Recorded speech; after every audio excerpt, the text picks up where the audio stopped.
नमस्कार साथियों, मैं सुदीप वाजपेयी, पूर्व प्राचार्य एनवीएस और केवीएस एमएनआर की शाखा जेएनयू दिल्ली, एनसीईआरटी दिल्ली और आईआईटी दिल्ली आपका अपने इस चैनल में स्वागत करता हूं। साथियों, आज का टॉपिक पेरेंट्स, टीचर्स, इंस्टीट्यूशंस, इन सब के लिए बहुत ही बर्निंग टॉपिक है। बर्निंग इस सेंस में कि ये हमारे बच्चों के भविष्य से संबंधित है। आपने ध्यान दिया हो या नहीं कि स्कूलों के बाहर एक गिरोह काम करता है जो कि बच्चों को अपने ड्रग एडिक्शन में फंसाता है, सब्सटेंस यूजिंग में फंसाता है। और एक बार जब इस तरीके की सब्सटेंसेस बच्चे लेना शुरू कर देते हैं, यूज़ करना शुरू करते हैं, चाहे वो हेरोइन हो, चाहे वो सॉल्यूशन हो, चाहे वो ड्रग्स हो, सिरिंजिंग हो, तो फिर उसको बाहर निकालना बड़ा मुश्किल होता है। आपने बहुत सारे फिल्मी एक्टर्स के केसेस सुने होंगे कि उनकी ज़िंदगी में फिर वो उससे बाहर आ नहीं पाते हैं और उनका कैरियर ख़त्म हो जाता है। तो आइए जानें कि ये सब्सटेंसेस क्या होते हैं, कैसे होते हैं और कैसे हम अपने बच्चों में साइलेंटली इनको वॉच करके उनसे दूर रख सकते हैं। तो ये जो आजकल detecting this substance use, heroine, नशा पत्ती और इस तरीके के ड्रग्स को means detecting all this substances uses in a child is very challenging at present, but so there are certain tips which we are going to discuss can help you in identifying the potential sign. तो पहला symptoms जो आप अपने बच्चे पे ध्यान देंगे कि क्या वो एडिक्टेड तो नहीं हो रहा है ड्रग्स का, किसी भी तरीके के ड्रग्स का, तो वो है वॉचिंग हिज बिहेवियरल चेंजेस। उसमें you have to look out for the sudden changes in behavior such as mood swinging or irritability or aggression or withdrawn from the family members. उसमें व्यवहारगत जो चेंजेस आने लगते हैं बच्चे में, उन पे हमें नज़र रखनी है। बच्चा जैसा था उससे ऑल ऑफ सडन कुछ दूसरे व्यवहार करने लगता है, उसका मूड बड़ी जल्दी स्विंग करने लगता है, ऑफ होने लगता है, उसमें चिड़चिड़ाहट आने लगती है, उसमें एक तरीके का एग्रेशन आता है, क्रोध, गुस्सा, और साथ में वो टीम अपने फेलो मेंबर से अपने फैमिली मेंबर से अपने को अलग थलग रखने लगता है, अपने कमरे में बंद हो जाता है, बड़ा रहस्यमयी प्रतीत होने लगता है। तो ये सब चीज़ें उसके बिहेवियरल चेंजेस में हमें वॉच रखनी होगी इस चीज़ के लिए कि कहीं वो एडिक्टेड तो नहीं हो रहा है या ऐसी संगत में तो नहीं पड़ चुका है। दूसरी जो सिम्टम्स हैं वो है उसके चेंज इन फ्रेंड्स। माँ बाप को, टीचर्स को, बच्चे और इंस्टीट्यूशन को उनके दोस्तों पे they have to pay attention to his social circle. A sudden change in friend or spending time with the peers who use substances can be a red flag to the parents, to teachers and to the institution. बच्चे के दोस्त बदल गए हैं तो उसके थोड़ा सा सोशल सर्किल पे ध्यान रखिए। आज इसकी टीम ये थी, कल दूसरी टीम का ये दोस्त बन गया है, या ऐसे लोगों के साथ, ऐसे लड़कों के साथ ये ज़्यादा समय दे रहा है कि जो सब्सटेंसेस यूज़ करते हैं, ड्रग यूज़ करते हैं। तो ये आपके लिए खतरे की घंटी है, ये आप मान लीजिए। तीसरी चीज़ है that is decline in academic performance. You have to watch for a drop in grades और interest in the school work, because the substance can impact concentration and motivation. उसका एकेडमिक परफॉर्मेंस गिर रहा है। पिछली बार वो बी ग्रेड में था, अब सी ग्रेड में आ गया है। उसके नंबर पिछली बार टेस्ट में आउट ऑफ 20 16 थे, अब की बार 10 रह गए। तो एक डेटेरिएशन, अगर एकेडमिक डेटेरिएशन चल रहा है, इट मीन्स ये खतरा है, खतरे की घंटी है माँ बाप के लिए।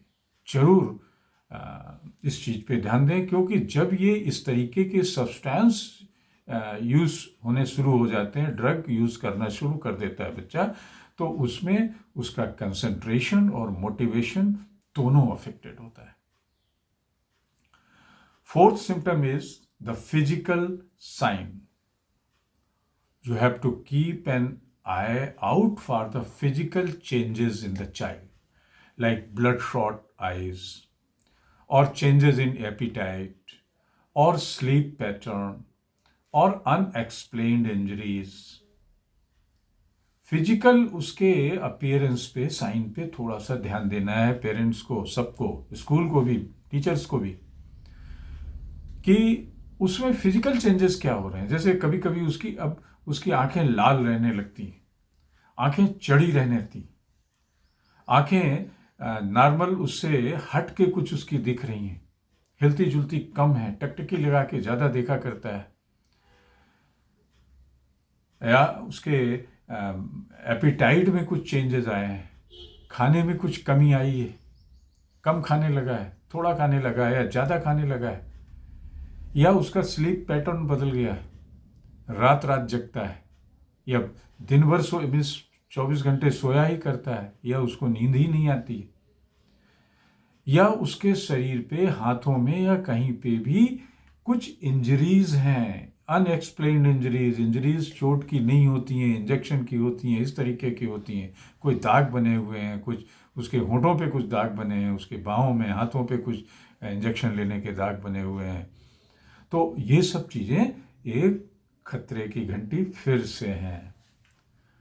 खतरे की घंटी number 5, neglect of responsibilities. You have to notice if the child starts neglecting responsibilities at home, in school, or at work, such as chores, assignments, or commitment, this is a red flag. बच्चा अपनी जिम्मेवारी नहीं समझने लगा है, neglect करता है, घर में काम नहीं करता है, होमवर्क नहीं करता है, किसी और तरीके की कोई सोशल रिस्पॉन्सिबिलिटीज नहीं ले रहा है, कोई कमिटमेंट पूरा नहीं कर रहा है, खतरा जरूर कहीं ना कहीं देखने और समझने की और उसकी बात है। ड्रग एडिक्टेड बच्चे की 7वीं सिम्टम सिक्रेसी, गोपनीयता बनाने लगता है। Be alert if your child becomes secretive about their activities, whereabouts, or possessions. अगर बच्चा अलग थलग रह रहा है, बिल्कुल बड़ा कॉन्स्पिरेसी बरत रहा है हर काम में, अपनी एक्टिविटी में, कहाँ जा रहा है ये बता नहीं रहा है, या उसकी क्या क्या पोजीशंस हैं, वो क्या क्या चीज़ें रखा हुआ है अपने, आप उसका बैग टच करते हो, बैग छूने नहीं देता है, आपको अपनी अलमारी खोलने नहीं देता है, ड्रार में ताला लगा के रखे हुए। तो अगर ऐसी चीज़ें भी हैं तो सावधान हो जाइए, आपका बच्चा एडिक्टेड हो चुका है या होने वाला है, कोई ऐसी संगत में पड़ चुका है। Symptom number 8, it is the financial issues of the child. Watch over it. Look for signs of financial problems, like frequently asking for money without a clear explanation of how it will be spent.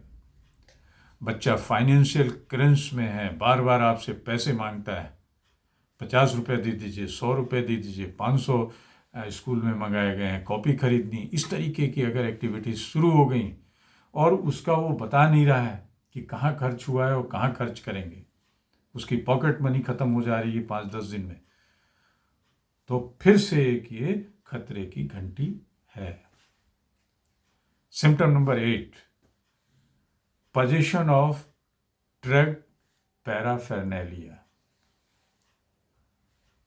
Position of drug उपकरणों का रखना, उसके bag में, उसके ड्रार में, उसकी bike में, उसकी अलमीरा में. Be vigilant for items such as pipes, lighters, rolling papers, or small containers that could be used for storing drugs. अगर बच्चे की बैग में, बच्चे की अलमीरा और इन सब में कहीं ड्रग उपकरण रखे हैं, जैसे कोई पाइप रखी है, चिलम तो बिल्कुल क्लियर है, आप जान जाओगे ये चिलम पी रहा है, लेकिन पाइप रखी है कोई प्लास्टिक की, लाइटर रखा है, बहाना मारेगा कि ये तो लाइट उसके लिए है केमिस्ट्री में और उसमें जलाने के लिए, उसके पास लाइटर है, माचिस है, रोलिंग पेपर्स हैं जिसमें रख के वो स्मेल करता है जला के, और छोटी कोई डिब्बियां हैं, कंटेनर्स हैं जिसमें कि वो ड्रग रख सकता है। ये सब चीज़ें फिर से आपके बच्चे के एडिक्शन की तरफ बढ़ने के, ड्रग एडिक्शन की तरफ बढ़ने के सिम्टम्स हैं, सावधान होना है। सिम्टम नंबर 9, स्ट्रॉन्ग ऑर्डर्स, गंध परिवर्तन। Take a note of the strange smell on his clothing or breath or in their room, which could indicate the use of substance. गंध सूंघिए, जानिए, एक अजीब सी गंध आती है बच्चे के कपड़े से, बच्चे की बॉडी से, बच्चे की ब्रीथ से, सांस लेने से, या उसके कमरे में, तो ये बिल्कुल क्लियर इंडिकेशन है कि बच्चा सब्सटेंस यूजर हो चुका है, ड्रग लेना उसने शुरू कर दिया है। सिम्टम नंबर 10, और वो सिम्टम आपको यूज करना है, that is trust your instincts. अपनी अनुभूति, आपको कैसा, आपकी गट फीलिंग क्या है? If you have a gut feeling that something is not right, don't ignore it. Trust your instinct and seek professional help if needed. आपकी गट फीलिंग आपको बता देती है कि कुछ गड़बड़ है बच्चे में, पता नहीं कर पा रहे हैं कि क्या गड़बड़ है, तो जरूर किसी प्रोफेशनल्स की तुरंत सलाह लीजिए, बच्चे को ले जाइए, उसको एक्सप्लोर करिए कि ये कहीं आपका ड्रग एडिक्टेड तो नहीं हो रहा है, कोई चरसिया, भंगेड़ी, गांजा, इस तरीके के या सॉल्यूशन, ये सब तो लेना उसने शुरू नहीं कर दिया है। तो साथियों, ये जो आज का लेसन था, ये सिर्फ पेरेंट्स को डराना नहीं है, स्कूलों को डराना नहीं है, लेकिन एक अलर्ट करना है कि अगर आप समय से अलर्ट हो जाते हैं तो शायद आप अपने बच्चे का भविष्य बचा सकते हैं। आपसे रिक्वेस्ट है, आपने अगर हमारे चैनल मिस्टर सुदीप 104 को सब्सक्राइब नहीं किया है और शेयर नहीं किया तो जरूर करें। फिर मिलेंगे एक नए बर्निंग टॉपिक के साथ, तब तक नमस्कार।